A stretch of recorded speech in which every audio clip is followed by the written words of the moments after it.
Okay, so we received a request for a leather covered flask. I've got a 12-ounce stainless steel flask here.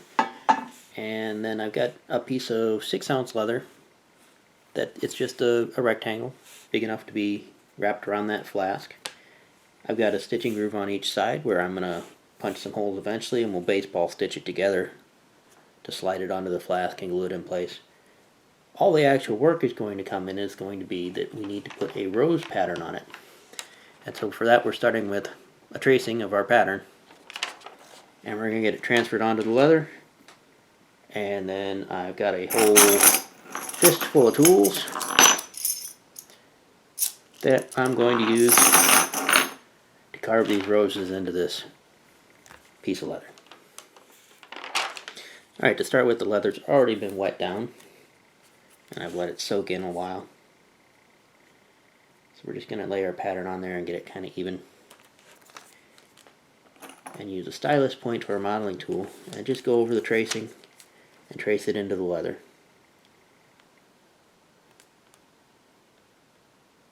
It really doesn't matter where you start as long as you remember what you've traced and what you haven't. But I like to start the same way that I'm going to start carving, and that's the rule of foremost first. So the things that are in front, your roses in this case,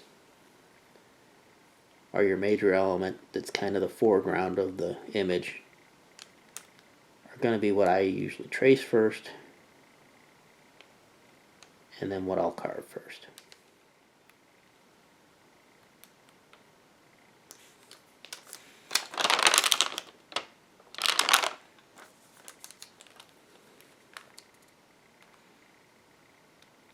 You occasionally want to check and make sure that you've got everything traced before you move on to another element in the image.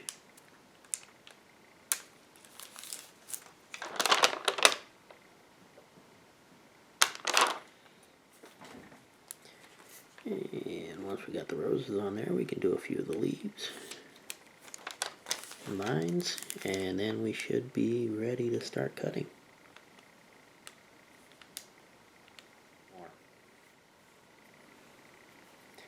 But that's our pattern transferred onto the leather. And now it's time to go to the swivel knife.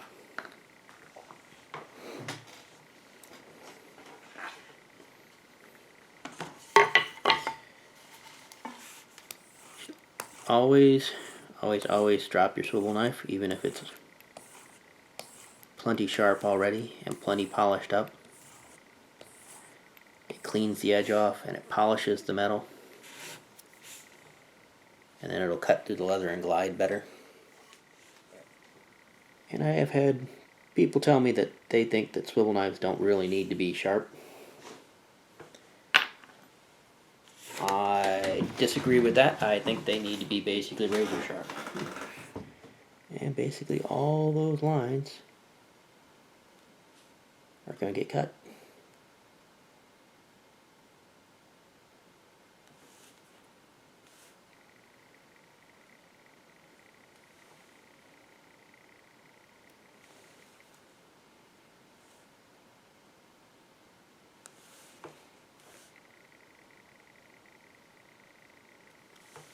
You want to cut about halfway into your leather.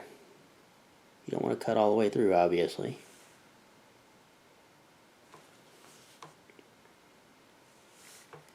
And you want to cut deep enough that you can get some good depth to your carving, so you can have some nice, easily beveled lines.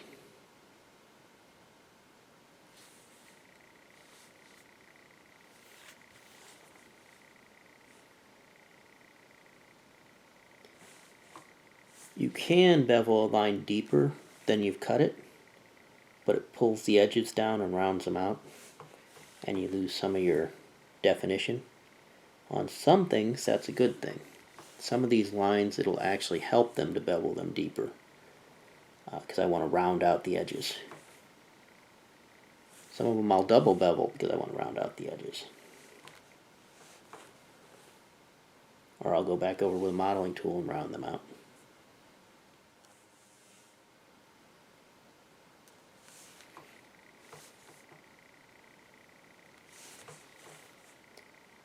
And there's other times in carvings that you want a real sharp, crisp edge because it's something that's got a square corner on it. And you want to be careful not to bevel deeper than you've cut.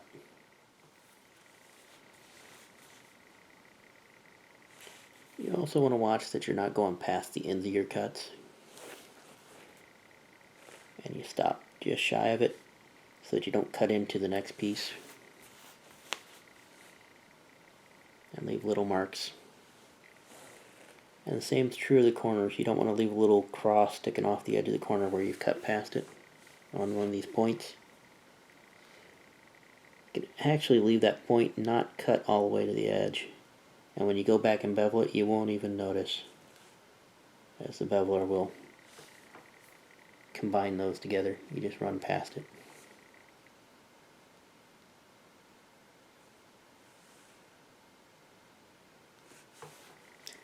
But you will be able to notice if there's a cut line that goes into your bevel.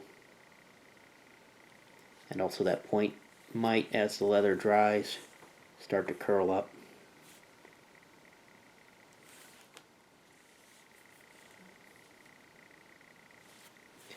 And anybody that's done leather carving will tell you the swivel knife is definitely a tool that requires a lot of practice to get the skill to use well, and a lot of finesse. You basically have to steer it. You just apply gentle pressure down and in the direction you want it to go, and make sure the blade is turned the direction you want it to go. Otherwise it's not going to agree with you. And that's all of the cutting. All the hard lines are cut. Leather still feels damp enough for some pear shading, which is going to be the next step. And pear shading is just going to add some kind of more natural look to the petals by making them look like they're curled and rolling. We're going to use a few different size pear shaders to get into some of these smaller petals.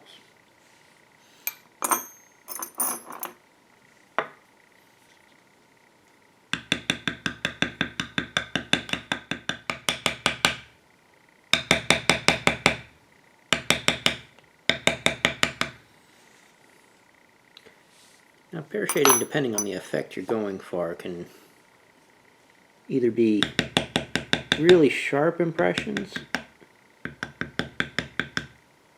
or you can walk it around and roll them out a little bit, and taper it off, which is what I'm doing in this particular project.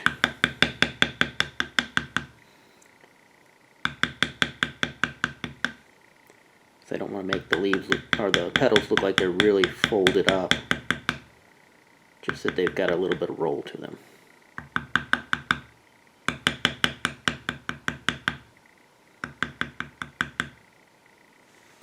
You can even smooth it out some just by pressing down on it and dragging it along.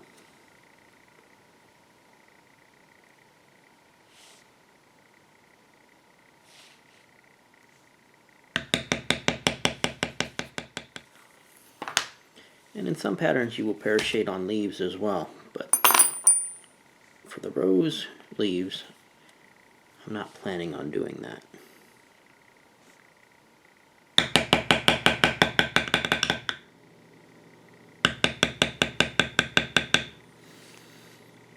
And the reason you want to do this before you do any beveling is if you run over a line accidentally with a pear shader, when you go back with beveling you can kind of fix it a little bit. But if you've already beveled, it's a lot harder to go back and fix it.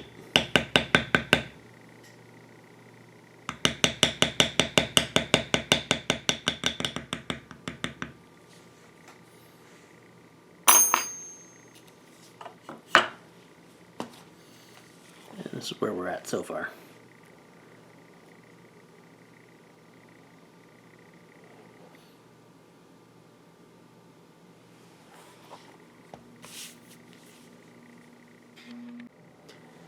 Alright, now before we have to re-wet this, which it's already starting to get kind of dry on the edges, let's see if we can get some of the beveling done.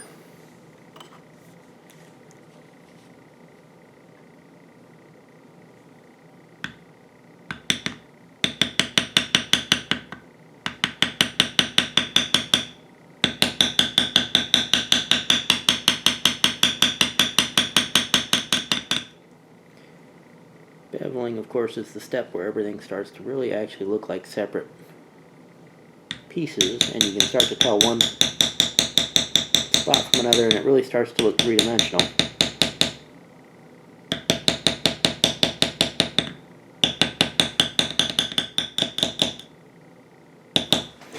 It's also the step that takes a lot of time because you're going around all these lines.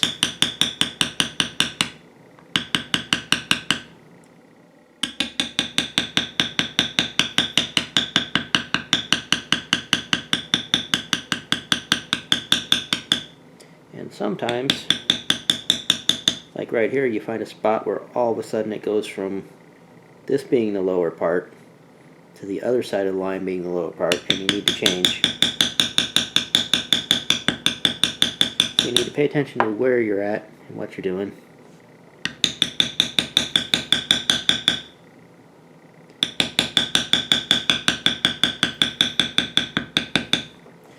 And you also need one of these little pointed bevelers to get back into all these points and corners, which is really super important for getting good illusion of depth in your carvings. If you miss all those little corners, everything just blends together.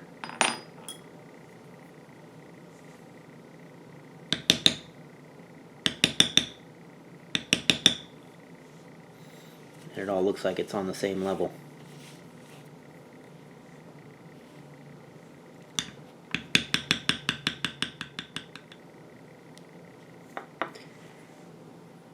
Beveling is probably the most important step for having the actual depth in your carving. So you do not want to skimp on it and try and skip any parts. I've known people that they rush through beveling because they just find it to be too time consuming and boring, and their carvings always wind up looking really flat.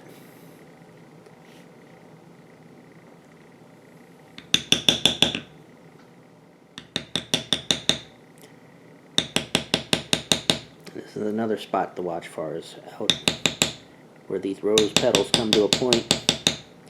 Make sure you make a nice sharp point out of it.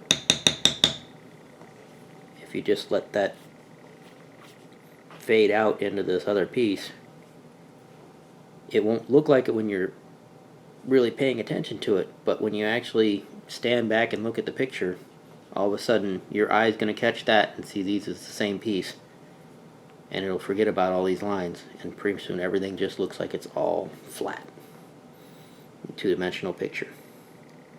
And that's what we want to avoid.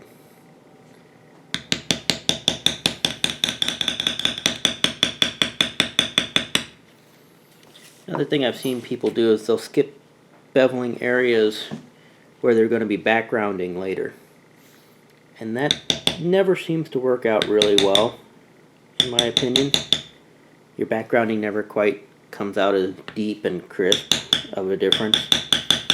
It sort of just pulls the image down into it.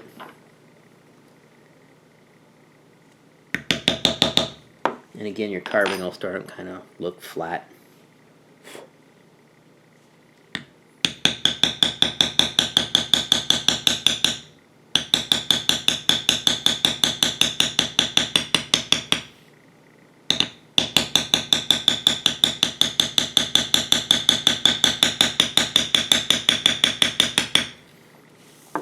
Of course, I'm also using a textured beveler on this as well, and I'm planning on, after I've dyed it and resisted it, using an antique stain. And the antique stain will catch in those texture from the textured bevelers and make a darker shadow.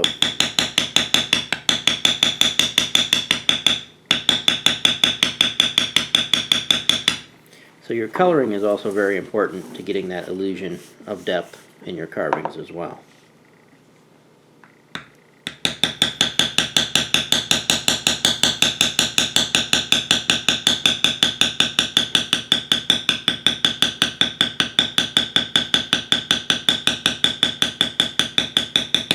But even if you're planning on leaving it a natural color, if you get good burnishing with your beveling, which this leather is burnishing alright, you'll have some natural coloring in it already, some natural shadows.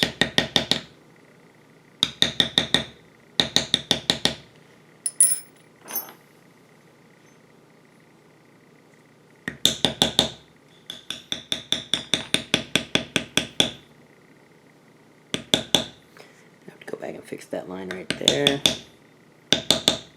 I should not have beveled it before I beveled this one. And that foremost first is also very important, that you're always beveling the line that's for the object that's in front, and then you bevel to the background.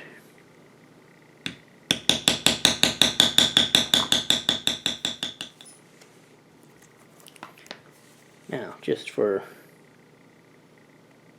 a little added effect, we're going to go back with a modeling tool, and we're going to round out a few of these leaves, some of these petals, just to knock those corners down a little bit, give it a more organic look, like the edge of the flower petals are rolled down. Blend in some of our beveling into our pear shading.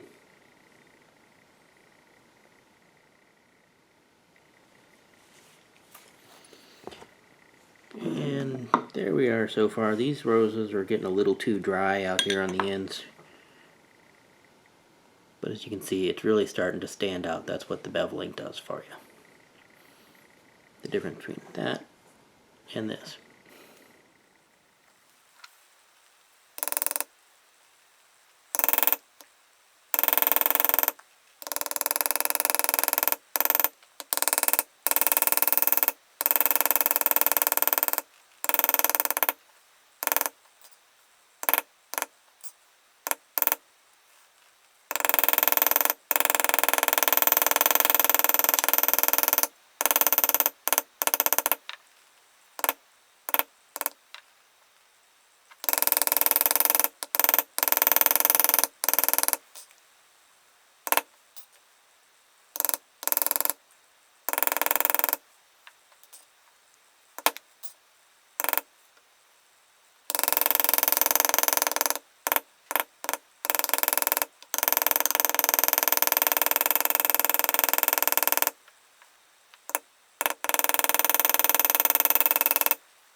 Now that we've got everything beveled, including the leaves,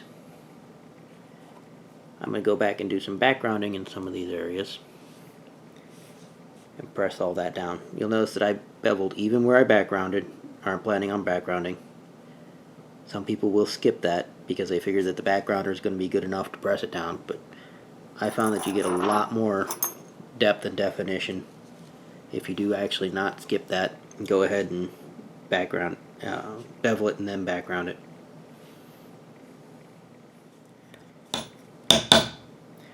This leather is getting kind of dry now. It still has some moisture in it. You can still feel it when you touch it that it's still wet. And that's exactly what you want for backgrounding. You want it almost dry.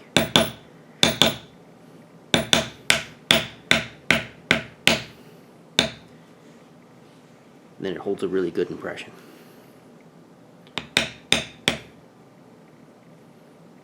And I'll even take some of these areas that are open to the outside,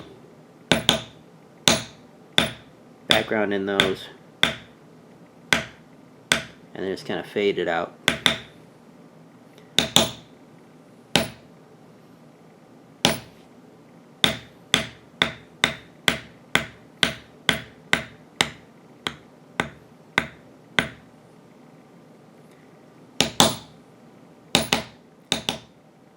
If you don't want to background areas like this, you do at least want to go over them with a matting tool, which is something like this little tool, and press them down to get rid of those ridges that are left between where the bevels. It kind of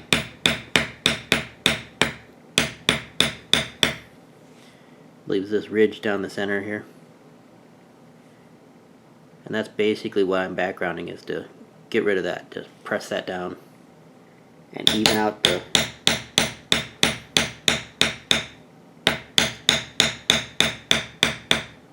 area between what's been carved. So it really looks like it's been raised up, but in fact it hasn't. It's all level. It's just been pressed down between them.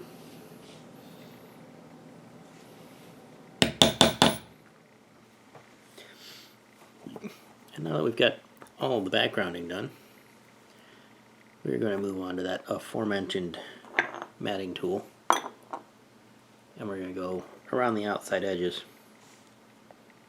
And basically we're just going to feather out where that's been beveled and kind of push it into the outside here. And what that does is it makes the whole thing look like it's standing up off the surface a lot more. And it's another process. It's best done while the leather's kind of dried out a little bit.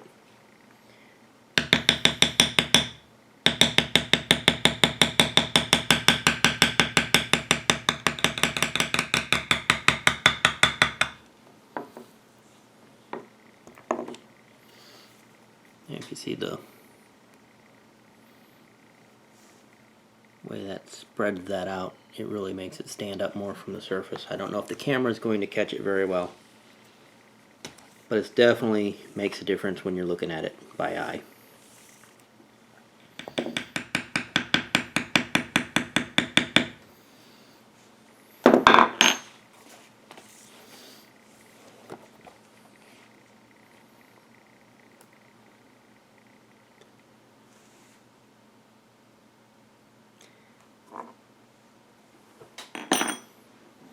And now the last step is I'm going to add in some decorative cuts. I'm not planning on doing any really on the roses, but I'll be doing a lot on the leaves and kind of cutting in and making sort of a jagged edge to the leaves, and then some on the stems.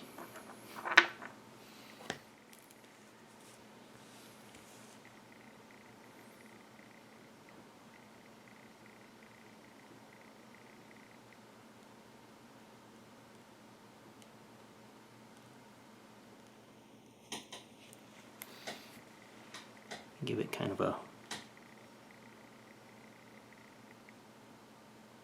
instead of the smooth leaves, the serrated edges to them.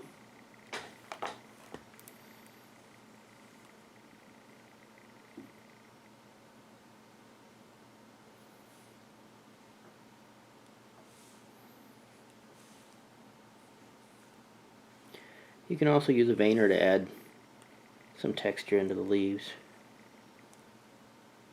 Add the veins in. I usually don't bother on this pattern. I like the look of it the way it is. And once all the decorative cuts are done on the leaves, then that's the carving steps done. And it's time to go on and start coloring it. And for that, I'm going to use red and green dye, and then a clear acrylic finish to cover over top of that dye, so that when I come back and then go with an antique stain, it'll color all the rest of it, but it won't really change the color of those very much. It'll just get in the cracks and crevices and really highlight it and kind of dull down the saturation of the color some. Now, dyes are a little trickier to paint on than an acrylic paint would be, but they soak in and you still see the texture of the leather, and they're a lot deeper color, more natural looking, I think, in a lot of ways than paints. So they do a better job on appearance wise, but they are trickier to apply. They're really thin, so you have to be careful they don't drip while you're working with them, and they spread like an ink away from where you're touching with the brush, so you gotta work a little bit easier with them, not press down as hard. And you might notice that every time I reload my brush, I'll do a little bit out in the middle of one of the petals to get some of that excess off before I move to an edge, so that I don't wind up with too much of the dye soaking into the leather and running out past the edge onto one of the other pieces.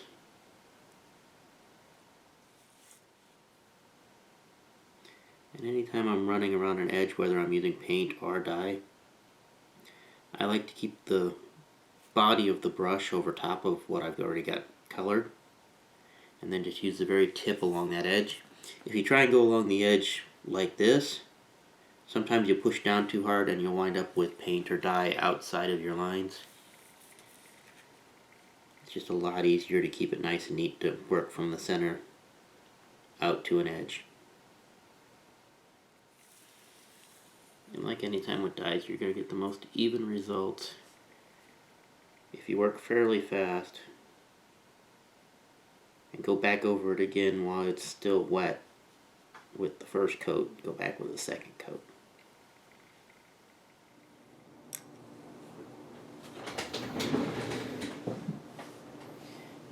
And don't forget to clean your brushes out with some denatured alcohol or something similar, as these are alcohol-based dyes.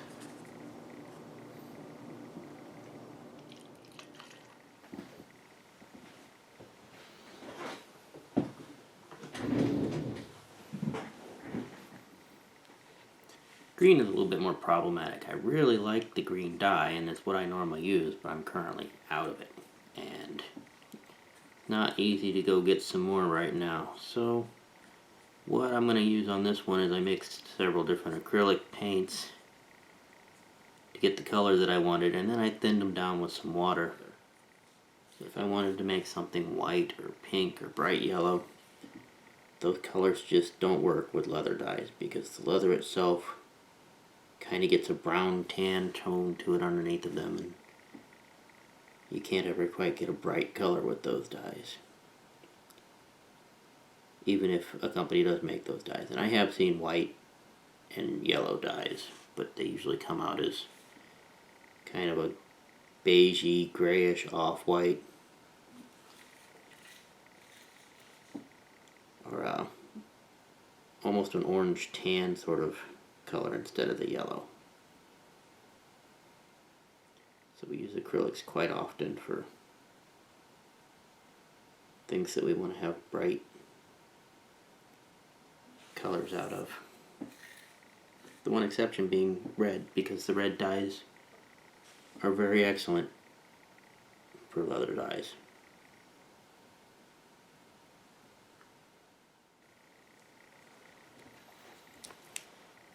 Here you can see the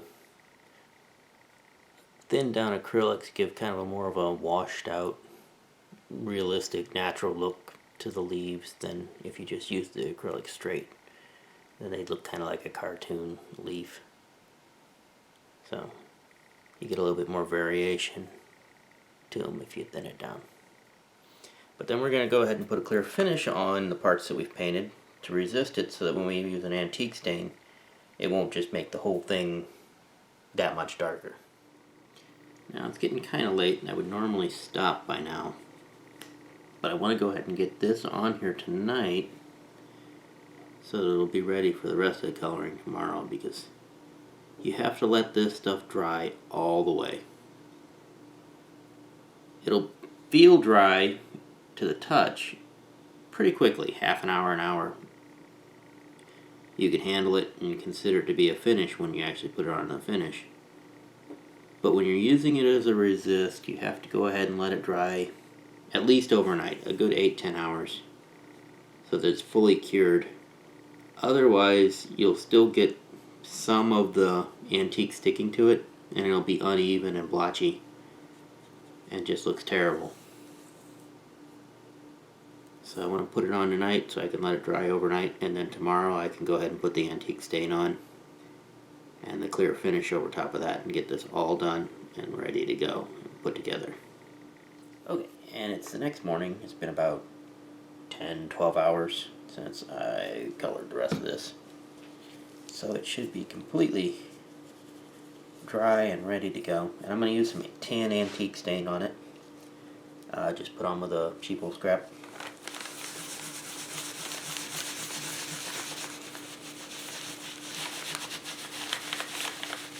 And it's going to color the background, provide some shadows in all those places that I used that textured beveler.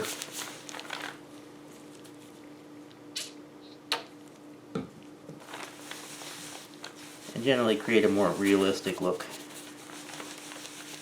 So I'm sort of going back over it several times.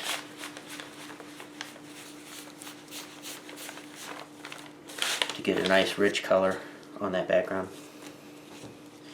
But then I'm going to use a slightly damp piece of paper towel and go over everything real gently, and that'll remove any of those dark streaks and any of the excess that's on the surface. But you don't want to scrub it out of all your cracks and crevices and grooves, because that's kind of the point, is that we want to have those dark shadows in the background to give us a... Okay, and after that's had about 10-15 minutes to dry, I'm going to go ahead and put a clear finish on it. And you can use a wipe-on finish, like acrylic resin or super sheen, but I found that tends to pick up antiquing from the background and smear it over some of the other surfaces and leave lines. So usually when I do antiquing, I prefer a spray-on finish. Now you can use a sprayer to spread your regular finish, or you can just get cans of, aerosol cans of finish. And that's what I'm going to use on this one.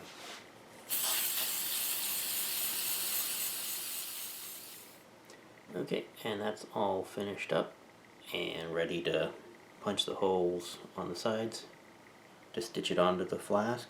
Well, stitch it together into a loop and then slide it onto the flask. The difference with using the paints instead of dyes on these leaves is a lot of times exactly what happened here is that the paint will kind of rub from the surface a little bit whenever you go to do the finish on it and go to put the antique stain over top of it. And it gives kind of a washed out, worn look to the leaves, which normally is not something that's too much of a problem. Some people really actually like that look, but it's not what I usually go for in the leaves. I really prefer the dyes because it soaks in and stays. But otherwise, it pretty much came out as planned. I don't want to forget this step. Gotta finish the edges up before we go ahead and put it on.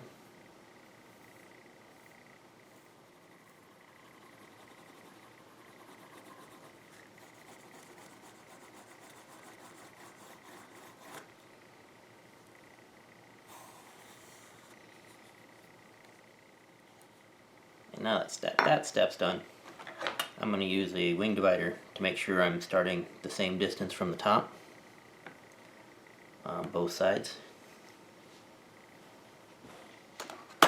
And then I'm just going to punch my holes with a diamond hole pricking chisel, or pricking iron they're sometimes called.